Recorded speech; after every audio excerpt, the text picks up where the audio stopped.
This is Europe and the United States in the 20th century, and we are on class number 11, entitled The Crisis Years, Kennedy, Johnson, and the Transatlantic Crisis. So in this lecture, we are going to kind of survey mainly the 1960s, so consider some of the main developments, and I suppose the core argument that I would like to make is that you see a significant change in relations between the United States and its European partners. And as the first point on our slide here says, I think you could make the argument that American influence over its European allies does actually begin to weaken quite significantly. So you compare the 1960s with earlier periods in the Cold War. Well, we talked a little bit about the origins of the Cold War. We had this idea of empire by invitation, and the fact that various European countries effectively, if we put it in Lundestad's terms at least, invite the United States to become involved in European affairs, essentially because of the common external threat in the shape of the Soviet Union. Various Europeans effectively want to become part of this sort of wider European European alliance. Now, in the late 1940s, the Europeans are very heavily dependent upon the United States. The war was economically devastating for various European economies. Britain, by 1946, is virtually bankrupt. As I say, they're facing the potential threat, emerging threat of the Soviet Union in the East. So for all these reasons, as I say, Western Europe very heavily dependent upon the United States. By the 1960s, this has begun to change for a number of reasons. The second point here, Western Europe was more prosperous. Well, we talked a little bit already about the economic miracle.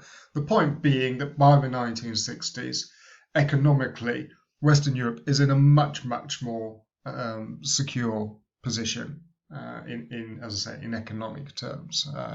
German economy is booming. France is doing pretty well. Italy too. Even Britain, which was sort of lagging in the European League table, even the British were enjoying consistent levels of economic growth throughout the period. I mean, much less than when compared to their European partners, but nonetheless, as I say, year on year out, Britain's growing. I think, on the top of my head, something like 3% per annum on average during this period. So Western Europe, economically, much more prosperous. Then you've got the wider context, the fact that the Cold War situation seems to have stabilized. Stalin dies in 1953. You have a sort of brief thaw in the mid-1950s. There are periodic crises. We've talked a little bit about Berlin, although even Berlin is sort of largely resolved after August 1961 with the building of the wall.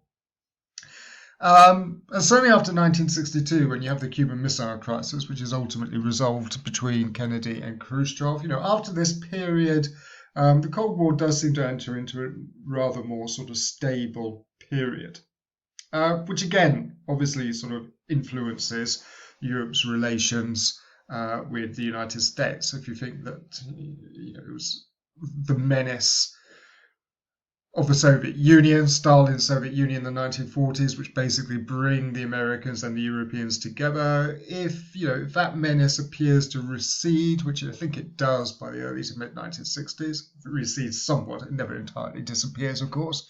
But if the threat no longer seems quite as great, then yes, obviously that does seem to, that obviously would have a kind of influence on the wider transatlantic relationship.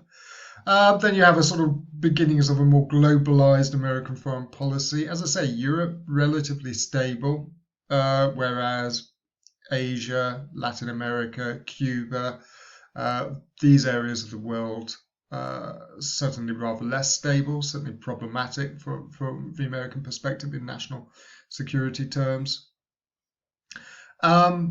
The war in Vietnam, I mean, this is probably the mid to late 1960s we're now talking about, but that does also have quite a corrosive effect on America's authority, its sort of moral standing in terms of its relations with its European partners. And then one item on the reading list, Costigliola's article, talks about European disgruntlement about the lack of consultation in terms of the way the United States manages its relations with the European allies. I won't go through that article now because I think I'll save that for the discussion class, but it's worth reading. But he talks a little bit about the Kennedy administration, and so that gives several kind of examples of where there was an obvious lack of American consultation with the Europeans, and of the examples he cites is the Cuban Missile Crisis in 1962, which again we might discuss in a bit more detail in our discussion class. Britain and Skybolt as well. Skybolt being, I think it was an air-to-air nuclear missile which the Americans had agreed to sell to the British, but they then decided to scrap without again consulting with Britain. So a few examples of this, and as I say, Costigliola basically makes the argument that as Europeans were beginning to become somewhat disenchanted with the fact that the United States was not fully consulting with them on these issues. So this is the sort of wider transatlantic context when this gentleman, General de Gaulle, who emerges to become President of France during the 1960s.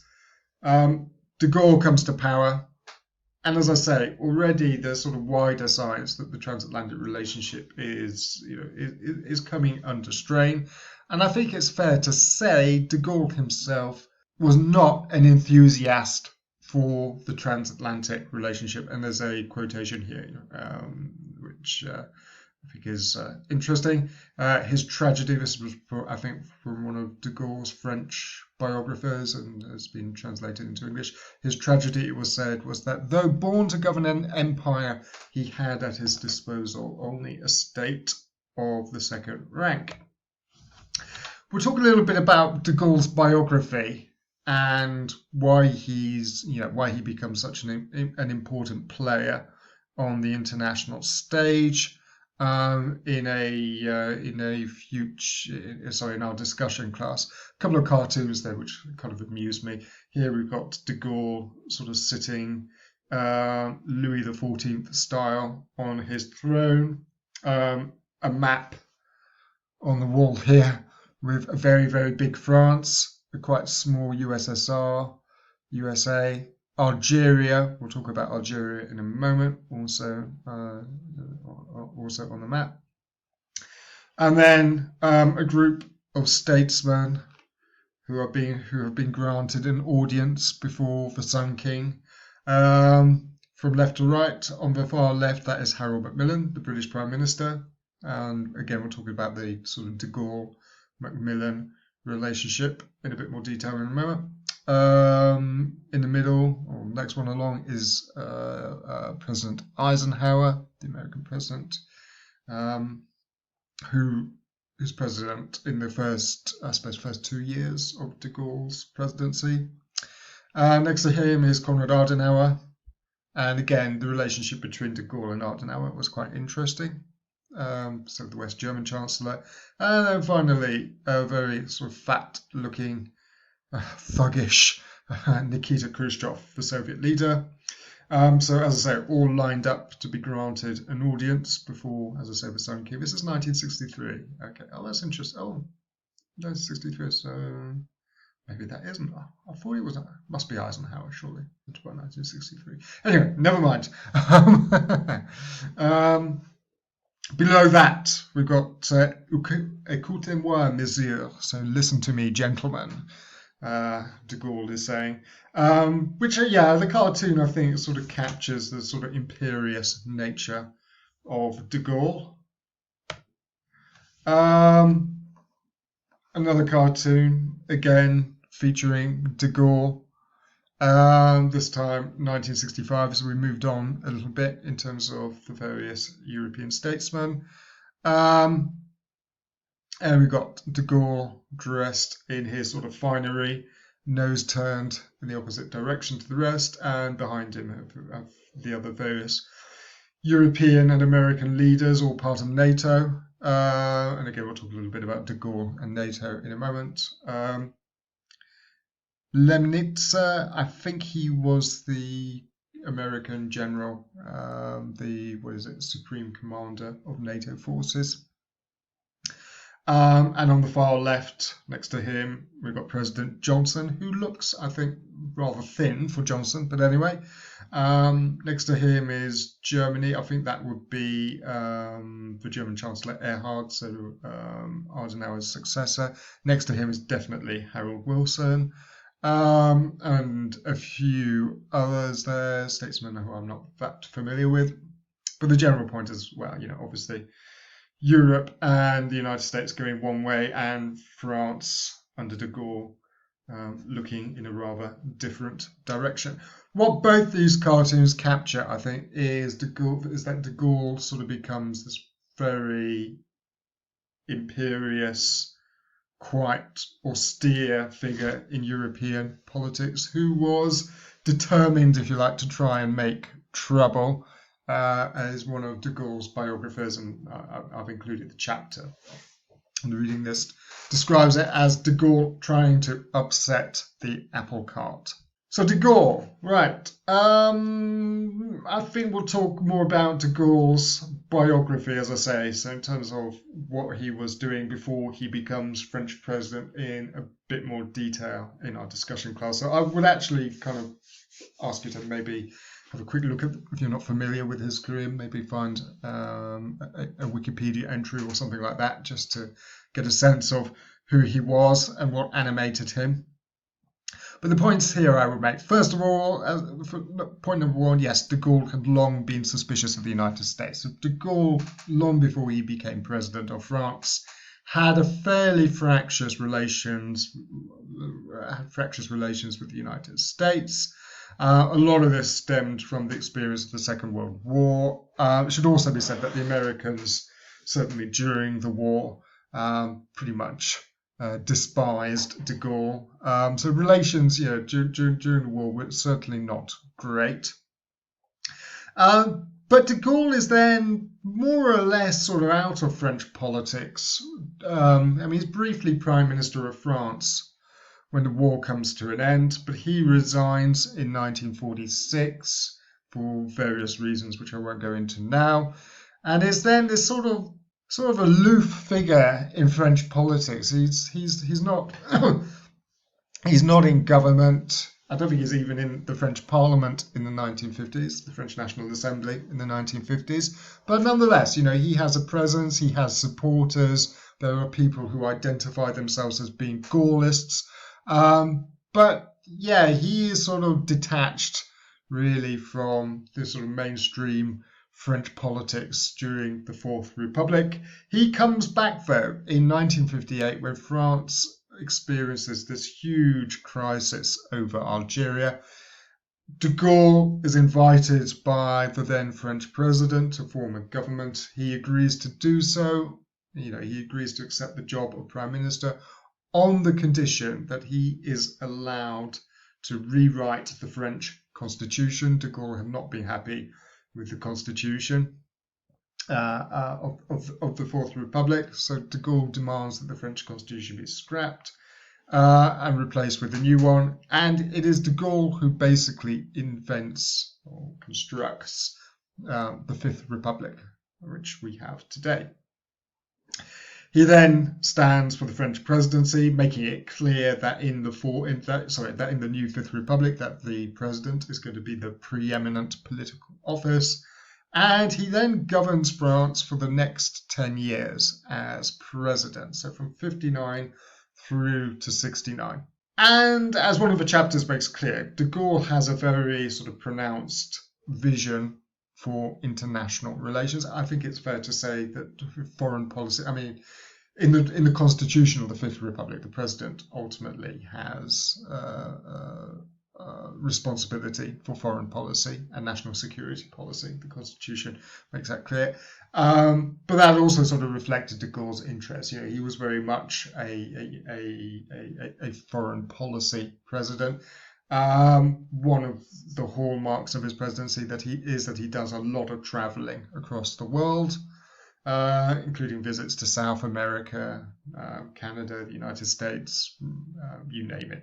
Travels to Moscow as well to meet with the Soviet leadership in the late 60s. So yeah, foreign policy figures very prominently in de Gaulle's thinking. And above all else, de Gaulle very much embraces the idea of grandeur. Now, what grandeur was or was not, it was never made entirely clear. But what I think we can say is that he was determined to elevate France's status. And I think he is, in many ways, quite successful at this. I mean, de Gaulle is certainly seen in the 1960s as one of Europe's preeminent statesmen. To some extent, he's the sort of last figure standing from the World War II generation. He's a guy who was around with Roosevelt and Churchill and what have you. And he's still very much at the top of French politics in the 1960s. Other things to mention, the fourth point on the slide here, the French force de frappe, which was France's nuclear deterrent. I think France detonates its first atomic bomb in North Africa in 1960. So under de Gaulle, de Gaulle is the first French president when France has joined the nuclear club. And that is important for de Gaulle in terms of national prestige. And above all, de Gaulle does have this vision of a Europe from the Atlantic to the Urals. This idea what that basically means was that part of de Gaulle's vision was that he wanted to reduce the influence of both superpowers, both the United States and the Soviet Union, in European affairs. So in the case of Western Europe, it was to reduce, as I say, the political influence of the United States there. And in the Eastern, de Gaulle also has a sort of similar, I suppose, sort of vision for Eastern Europe as well. Above all else, though, as I say, he is determined to reduce the Anglo-Saxon presence in Europe.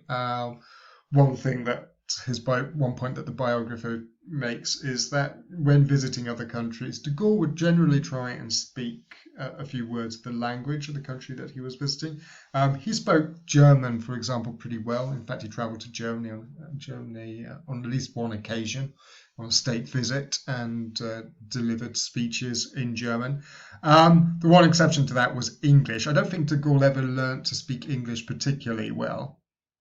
And he certainly refused to speak it whenever he travelled to Britain or the United States. In fact, actually, I think, if I remember correctly, in terms of his time in office, it was a few years while he was president before he actually set foot in Britain, and I think it was the first time since the Second World War that he had actually travelled to Britain, which again is sort of an indication of the fact that de Gaulle did not have particularly happy memories of Britain and certainly had no great affection for the country, and that certainly manifested itself in terms of his foreign policy. Okay, this is a quotation from an American National Security Council document in 1959, which was obviously appraising de Gaulle. There is little question as to France's importance to the Western Alliance, or that the Gaullist experiment offers the best hope in decades of rejuvenating France as a strong ally.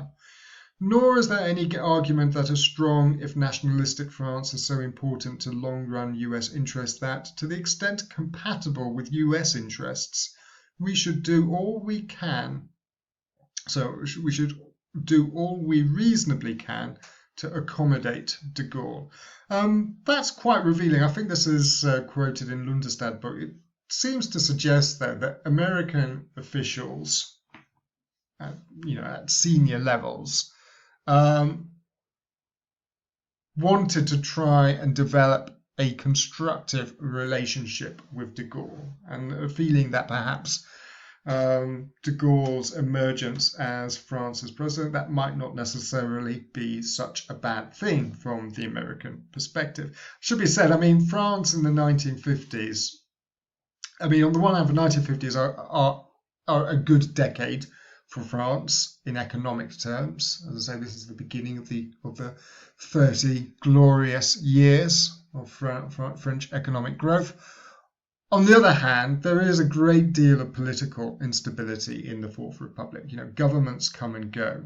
So de Gaulle, if nothing else, seemed to suggest that he could provide a stabilizing influence in French politics during this time. The trouble, though, is that de Gaulle is not overly keen to develop a strong and constructive partnership with the United States. In fact, you know, shortly after becoming president, it sort of becomes clear that de Gaulle is quite intent on challenging the position of the United States in European affairs. So one of de Gaulle's first acts is to demand what subsequently gets referred to as the idea of a three-power directorate or directoire. Although interesting, I think the most recent biography of de Gaulle suggests that actually de Gaulle himself does not actually use the term directorate or directoire. That is something that, you know, others use when describing the proposal. But essentially, what de Gaulle demands is that France should be treated as an equal of the United States and of Britain within the NATO alliance. So he suggests that there should be this sort of tripartite committee, which made up of Britain, the United States, and France, which would make the decisions in NATO. The American reaction is not enthusiastic about this idea. They're certainly not willing to grant France equal status with themselves within NATO. However, as the final point suggests that the Americans did consider other ways of trying to win over de Gaulle. One idea that they do propose, although it never comes into effect, is to appoint a French officer, a French general, to be supreme commander of military forces in NATO. I mean, customarily that had been an American, but the US government does consider the idea, as I say, of replacing an American general with a French general, just as a way of boosting France's status. Which would probably have had some symbolic value, but it wouldn't, you know, in substantive terms, it wouldn't have really done much to change France's sort of position in the alliance. So it seems that, you know, the Americans were willing to kind of make one or two cosmetic changes to assuage de Gaulle, but nothing kind of particularly substantial. De Gaulle later says, though, that this demand for the directoire was, you know, he recognized that the United States would not agree to it. And he says, I asked for the moon knowing that I wasn't going to get it, but that would give me the pretext to start a process in which France would sort of reduce its association with the North Atlantic Alliance. Then you have the aspect of European integration, and it's one of the fascinating things. I mean, de Gaulle was not an enthusiast for the European project. Obviously, the Treaty of Rome is signed in 1957. The European Community is up and running by 1958. So the first major step in terms of European integration had been taken before de Gaulle actually becomes Prime Minister. And it's a fascinating question of what might have happened had de Gaulle come to power a year earlier or the Treaty of Rome signed a year later. It's quite possible de Gaulle would have scuppered the whole project. As it is, though, as I say, the European Community is up and running. So de Gaulle has to accept it, although he is not an enthusiast, particularly in terms of his views of supranational European institutions. In this regard, at least, de Gaulle's views were not that dissimilar from the British government at that time. On the other hand, now that the European community was functioning, de Gaulle's attitude very simply is, if we're going to have a European community, then it should be a community led by France. And one idea he proposes is the so-called Fouché plan. I think Fouché was the French foreign minister at that time. I think. Not sure, actually. Anyway, and this is that there should be some sort of European cooperation on foreign policy. The problem, actually, though, and the reason why the plan never really comes to fruition, is that the various European governments can't actually come to a consensus in terms of their foreign policy priorities.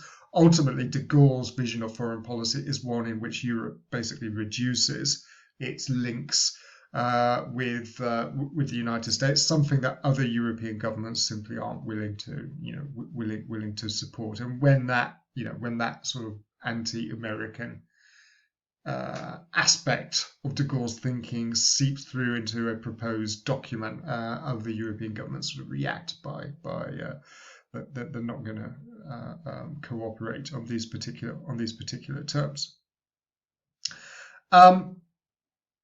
But as I say, de Gaulle accepts the community, but he has this vision of French leadership within the community and a belief, and I suppose a belief that Europe conceivably could become some kind of third force in world politics. But as I say, it's part of de Gaulle's conception of grandeur that it has to be France leading this group. And above all else, he does not want the French influence to be diminished by the presence of other potential powers, not least the British. De Gaulle is adamant that he does not want the British to be participating in the European community because the British presence could dilute France's influence within this grouping. In contrast, the United States wants an outward-looking Europe with a strong American connection. And again, we mentioned, I think in the previous class, JFK, John F. Kennedy's speech in Philadelphia in 1962, something like that, on Independence Day, in which he talks about a declaration of integration between the United States and the European community. This is completely sort of antithetical to the sort of Gaullist vision of Europe. De Gaulle is not interested in transatlantic interdependence. Far from it. He wants a more independent Europe from the United States. Okay, this slide takes us on to beginning of January 1963 and the beginnings of the transatlantic crisis. The first thing to say is that a lot actually happens in January 1963. It's a busy month. And I'm not sure I've got everything on the slide. Okay, first thing that happens is that Macmillan and Kennedy meet, I think in the Bahamas, it's in Nassau, and they're basically negotiating over the British-American nuclear relationship. As I mentioned earlier, the Kennedy administration had cancelled Skybolt, which causes something of a sort of mini crisis in terms of relations between America and Britain. Macmillan and Kennedy kind of meet each other to patch things up, and at this meeting, Macmillan basically demands that the United States sell the British the Polaris nuclear delivery system. So this was a submarine-based system. This was state-of-the-art technology. Kennedy was somewhat reluctant, but was ultimately persuaded.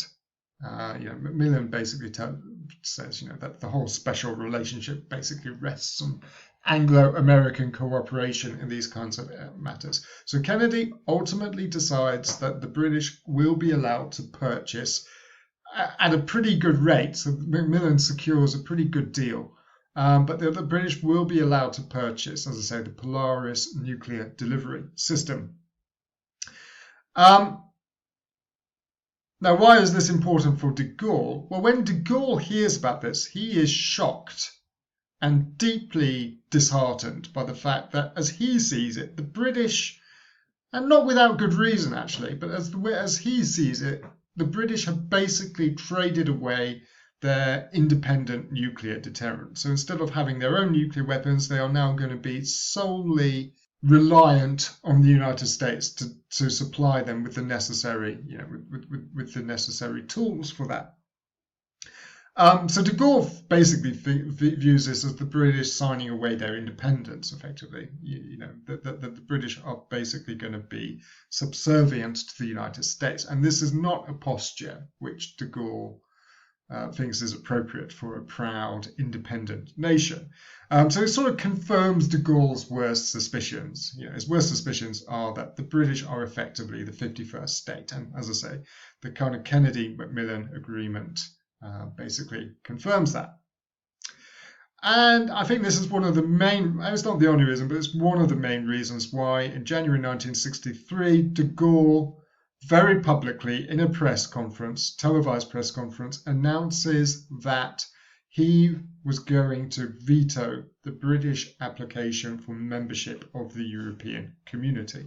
So de Gaulle very publicly says no to Britain's, Britain's application for membership. Then a few days later, Adenauer travels to Paris, meets de Gaulle in the Élysée, and they sign a Franco-German friendship treaty. Now, the treaty itself is pretty inconsequential. It talks about French-German cooperation in a number of areas. It's all about student exchanges, town twinning, and stuff like that. Nothing one would think that would be pretty controversial. So, the treaty, as I say, is pretty innocuous.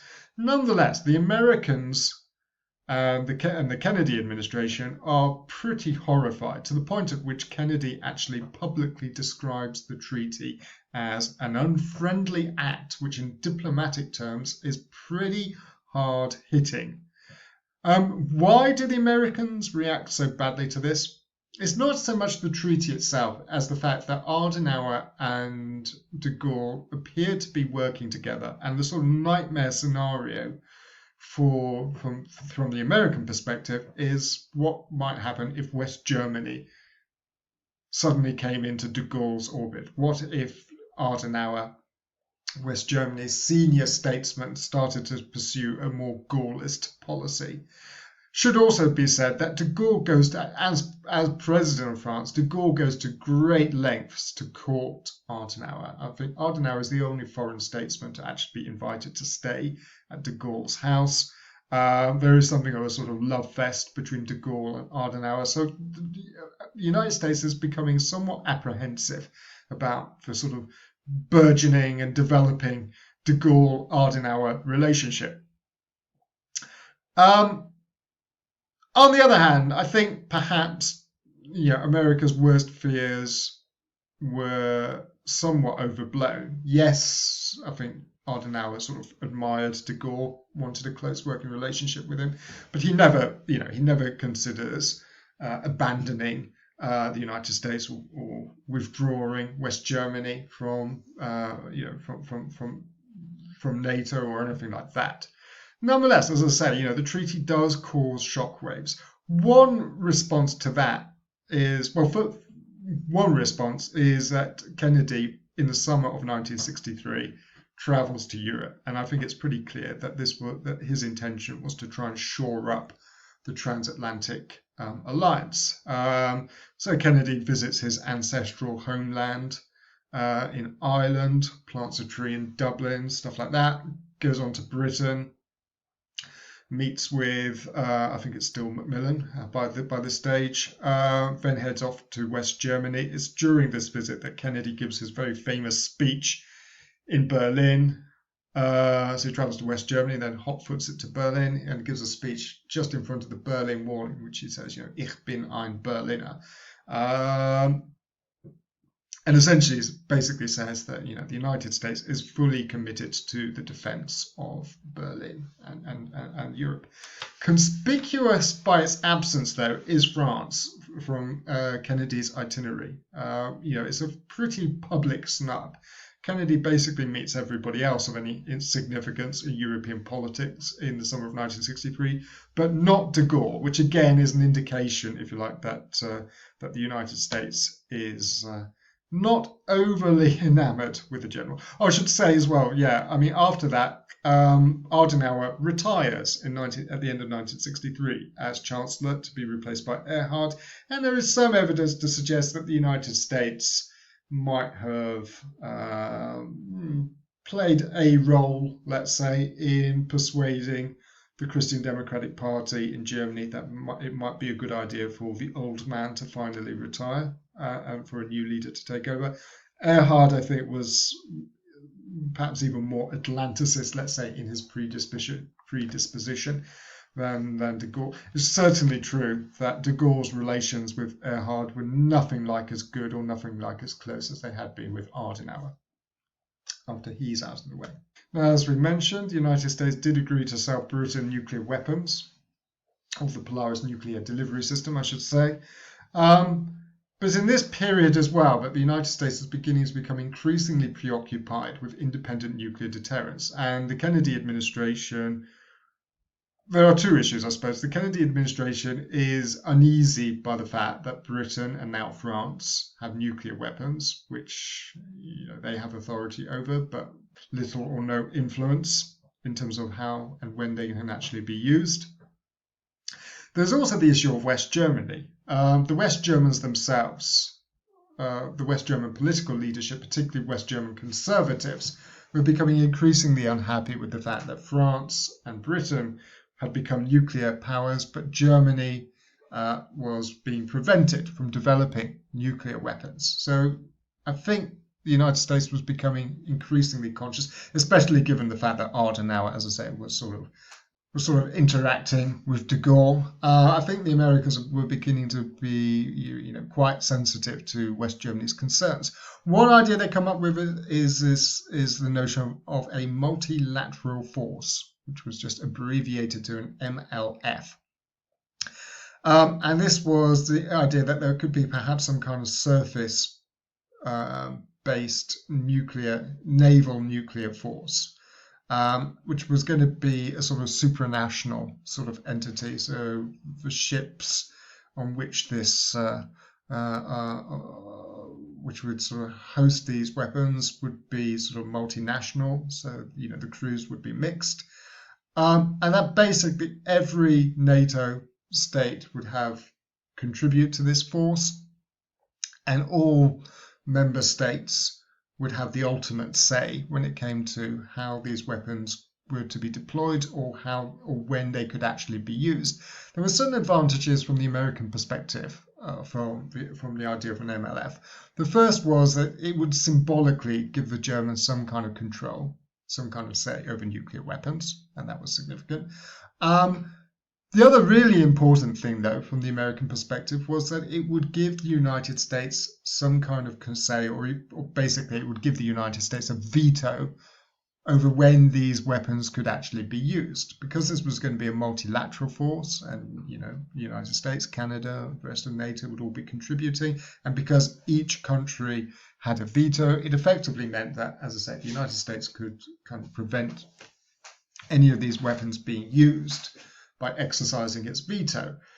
The Americans, on the other hand, would still have their own nuclear weapons. Obviously, the United States had its own vast arsenal, which would remain independent from the MLF. So the Americans could still have the freedom to use their nuclear weapons if they felt that the situation warranted it. So it was a way, as I say, of the United States being able to exercise some kind of control over European nuclear weapons whilst retaining its own freedom when it came to the possibility of using its own weapons. This was an idea, I think, dreamt up in the Pentagon during the Kennedy years. The problem is the two nuclear powers, both the British and the French, are, well, in the case of France, de Gaulle is absolutely opposed, makes it clear that the French nuclear weapons will not be incorporated into an MLF. The British, when Macmillan negotiates the British deal with Kennedy, the British sort of formally indicates that they would be willing to contemplate the MLF. Privately, though, they, like de Gaulle, are adamant that British nuclear weapons won't be sort of integrated into this sort of wider European force. The British do propose an alternative, what becomes known as an Atlantic nuclear force, I think it was called, which was not going to be supranational but intergovernmental, so that the British would have their ships, the French would have theirs, maybe the Americans would contribute. But even this is a plan presented more to undermine the MLF rather than the British take the alternative plan particularly seriously. Kennedy obviously dies, is killed November 1963. Johnson takes over, and by 64, 65, I think the Pentagon basically realizes that the MLF is something of a non-starter. But it is interesting, as I say, that it sort of reflects American concerns, and especially, as I say, the issue of Germany and nuclear weapons, which, as I say, becomes a significant issue within the Atlantic Alliance in the 1960s. In the meantime, what we see in the first half of the 1960s is that France basically progressively and incrementally detaches itself from NATO, and the slide here shows this is, as I say, an incremental step-by-step process. So 1959, de Gaulle decides to withdraw France's Mediterranean fleet from NATO military structures. 1963, he does the same for the Atlantic fleet. 1964, again as a indication or a reflection of France's more independent policy, he did not follow the United States, Britain and the Soviet Union's decision to sign a nuclear test ban treaty. De Gaulle argued that France still needed to conduct nuclear testing in order to develop its own weapons. And this process culminates in the summer of 1966, when de Gaulle announces that France would withdraw from NATO military structures. A couple of things to say about that. First of all, this represented a partial withdrawal by France from NATO. So France remained a signatory to the North Atlantic Treaty. However, its military forces were not going to be within NATO military structure. So it basically meant that, it meant several things. First of all, France was not going to participate, or French military forces would not participate in NATO exercises. Secondly, NATO headquarters in 1966 were actually based in Paris.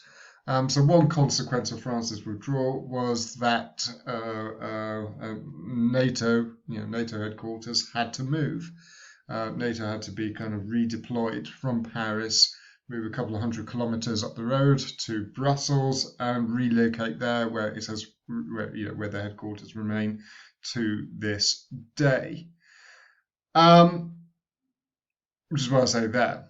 So it does have a very significant symbolic significance to this. The fact is, this wasn't Luxembourg, Belgium, or a minor sort of NATO. But, France was a military power, and the fact that de Gaulle was essentially signalling that France was no longer going to be so tightly integrated into NATO military structures, that was seen as being pretty significant.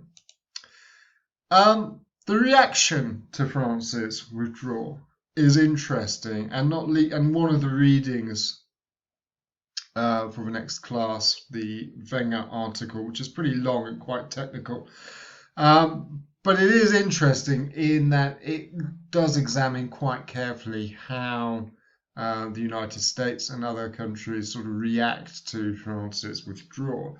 The first thing to say about the American reaction is that it is surprisingly restrained. I say surprising because 1966, the United States is led by President Johnson. Johnson was not a man who I think was known for his restraint. Nonetheless, one thing that is interesting, the Wenger article goes into this in some detail, is that is that France's military withdrawal does provoke something of a debate within the United States government regarding how the United States should kind of respond to this development. And essentially, the US government sort of divides into two factions: those who broadly think that France should actually be punished for this decision, and those who think that the United States should essentially play a sort of take a rather more sort of moderate stand. And ultimately, those who advocate the more sort of moderate course of action, they basically persuade Lyndon Johnson, and a letter is sent, which, as I say, the language in it is pretty, it's pretty diplomatic. There's a quotation from the letter there: "As our old friend and ally, her place will await France whenever she decides to resume her leading role." So essentially, leaving the door open for France's return. There is a slightly more, it might be apocryphal, I'm not sure, but one story goes that de Gaulle phones Lyndon Johnson and tells Johnson of his decision, and de Gaulle then says, "I want all American military forces off French territory within the next 6 months." And Johnson responds by saying, "Really? All of them?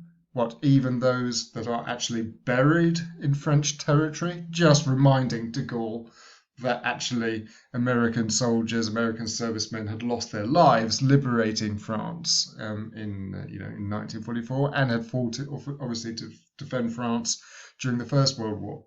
Nonetheless, as I say, the public response is one of moderation, sorrow, but hoping, as I say, that France would one day be able to return. The crisis, though, is then used as an opportunity to actually reform NATO. One other thing, I haven't put it on the slide here, but it's worth noting, and I think there is an actual article on the reading list somewhere which goes into some detail about this. But obviously, de Gaulle's announcement does not come in as a shock. As we've seen, de Gaulle had taken a number of decisions before 1966, which had already loosened France's links with NATO. So there had been a fair amount of contingency planning for this eventuality. So basically, when de Gaulle announces this,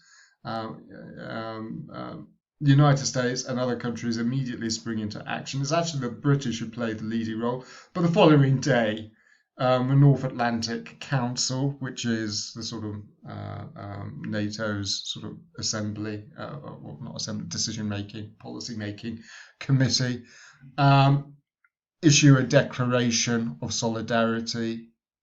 All the other members of NATO announced that they will not be following France out. So, that has sort of been pre-prepared. And as I say, it's the British who actually, behind the scenes sort of organised this immediate, as I say, demonstration of loyalty to NATO. But then there is then a decision that NATO has to be reformed. And as I mentioned earlier, I suppose the country that the United States and others are most concerned with are Germany. It's one thing to lose France, but quite another for Germany to sort of loosen its connections. So NATO begins to reform, and the Wenger article goes into some detail about the various sort of decisions that are made, perhaps maybe a little bit too much detail. But one thing that emerges, first of all, a nuclear planning group is established, and this time it is composed of United States, Britain, and West Germany, which bears a slight resemblance to the directoire that de Gaulle had originally proposed, except this time it's not France which was going to be sitting on this committee, but the West Germans, which again is interesting. It's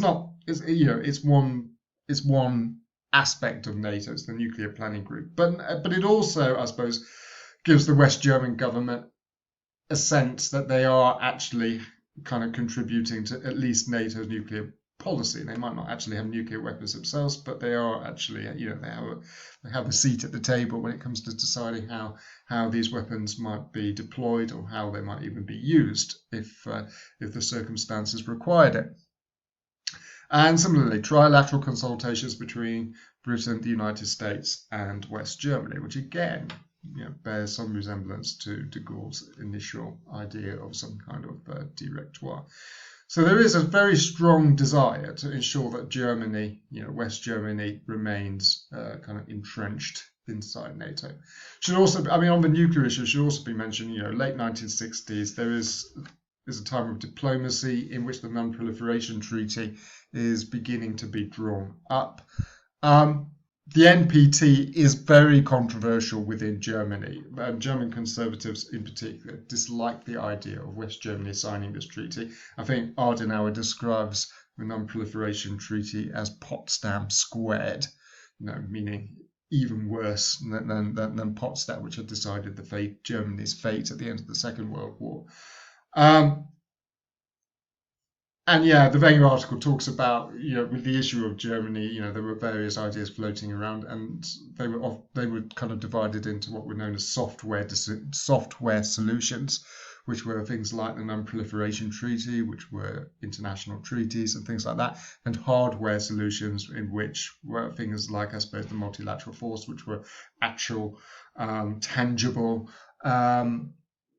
weapon systems which perhaps Germany might be given some kind of access to. Late 60s as well, and I think we've touched upon this before, but the problem of burden sharing also begins to become more acute. And this quotation from President Johnson, which I think we referred to in passing before. Now, I will try to hold this alliance together longer than anybody else will, longer than the British will, and longer than the Germans, but they have got to put something in the family pot. Again, that is a sort of reflection of the fact that by the mid to late 1960s, the United States was running into financial difficulties. This was partly a consequence of the Vietnam War. It was also partly a consequence of President Johnson's Great Society program. De Gaulle actually tries to exacerbate the situation by converting dollars, which France possessed, into gold. This was obviously still in the era of the Bretton Woods system. So the world had effectively a sort of dollar standard in the late 1960s. De Gaulle felt that this was unfair because it allowed the United States to effectively print money in a way that other countries couldn't. So by converting dollars to gold, De Gaulle was essentially trying to put more pressure on the United States. He actually sends, I think, a French warship over to New York, where the US gold reserves were kept to actually physically bring the gold back to France, which again was rather unusual. A reflection of, if you like, the Americans' increasingly sort of overstretched circumstances was that you do see in the early 60s some troop withdrawals from Europe. By the late 60s, again, the Wenger article goes into this in some detail, but there are a series of negotiations with the West Germans, who eventually agree to agreements on offset payments. So the West German government basically agrees to contribute to America's presence in West Germany. I think similar agreements are also reached with the British as well. And thereafter, final point there is that the United States pushes for what were known as mutual balanced force reductions in Europe. In other words, they commit themselves to a diplomatic route to negotiate with the Soviets mutual withdrawals of their respective conventional forces. And these negotiations begin, I think I can't remember exactly when they begin, but begin in late 60s or early 70s and sort of meander on through the 70s into the 80s.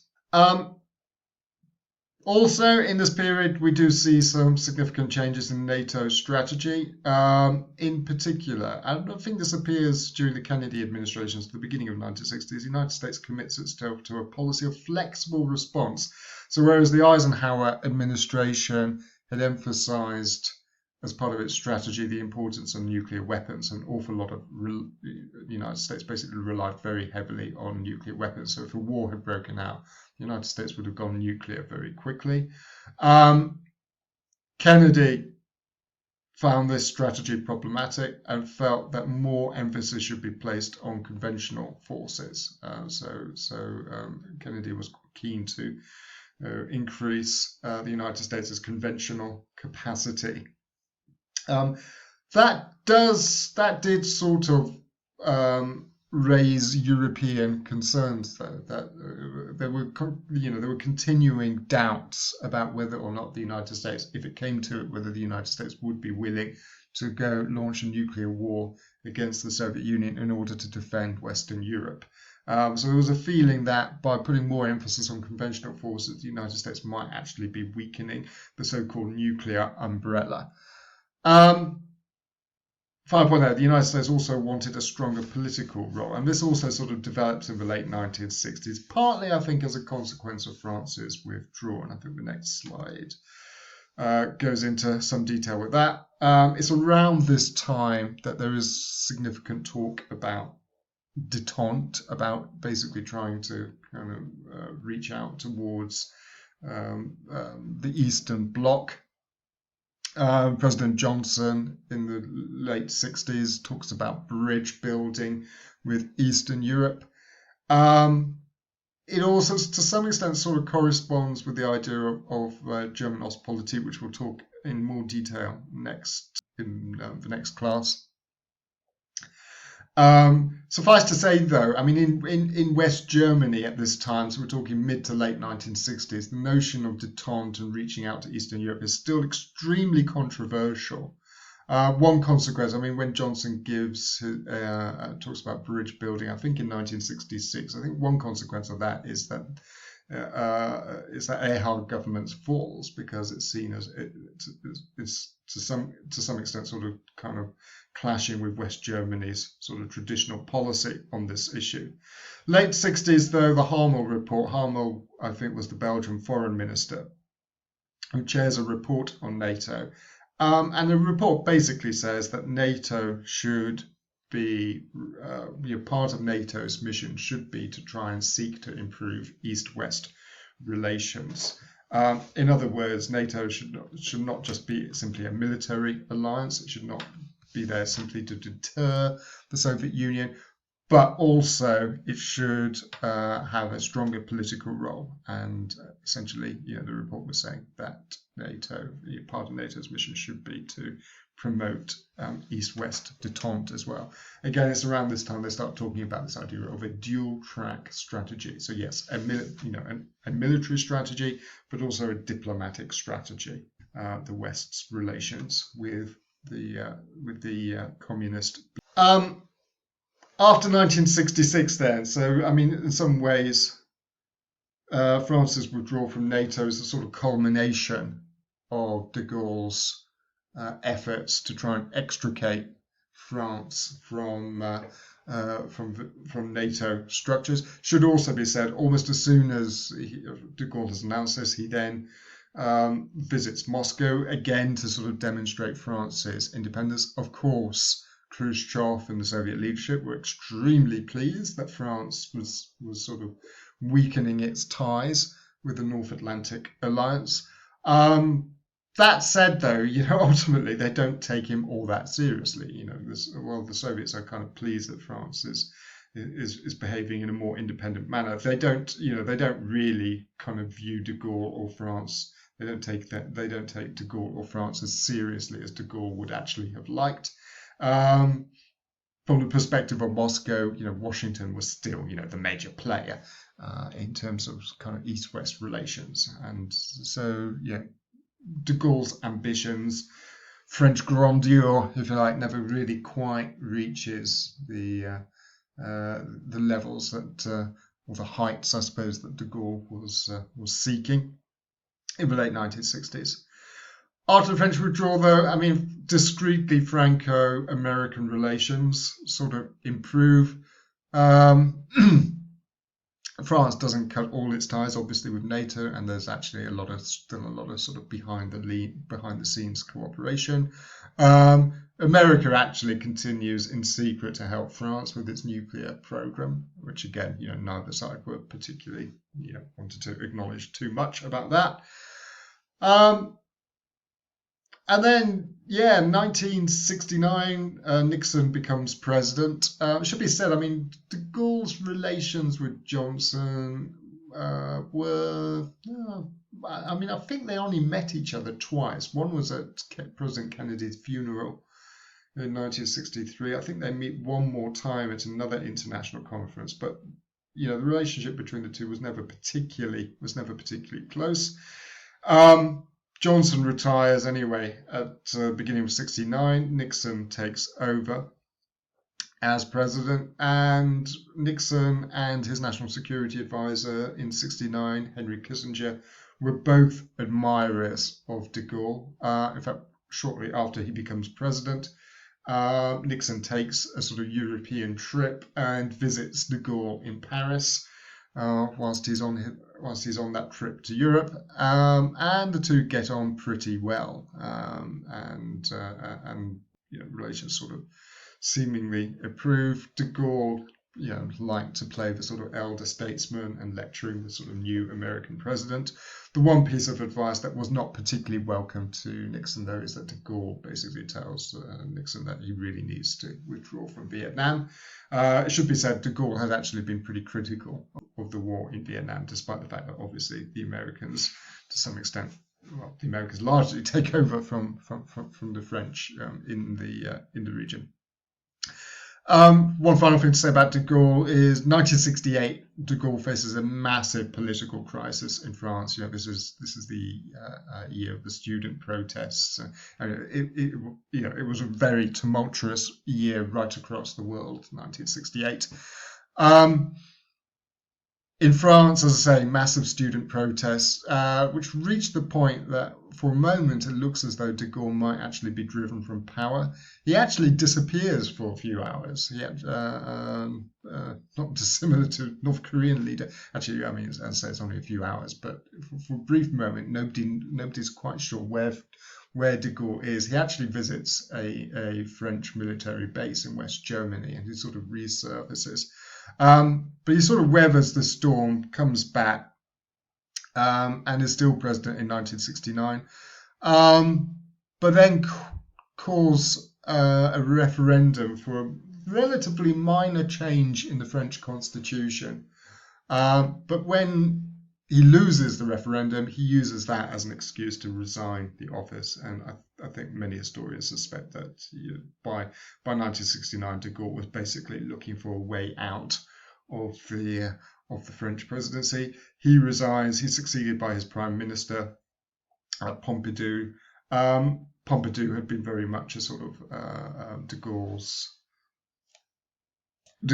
associate, although relations between Pompidou and de Gaulle had kind of cooled quite a lot since Pompidou had become prime minister. I forget exactly when he became prime minister, but kind of early 60s. One of the reasons for that was de Gaulle did not make it clear, let's say, in 1966, whether or not he was going to stand for the presidency again. Pompidou, if it wasn't going to be de Gaulle, it would have been Pompidou. And then at the last moment, de Gaulle sort of announces that he would stand, and I think Pompidou felt that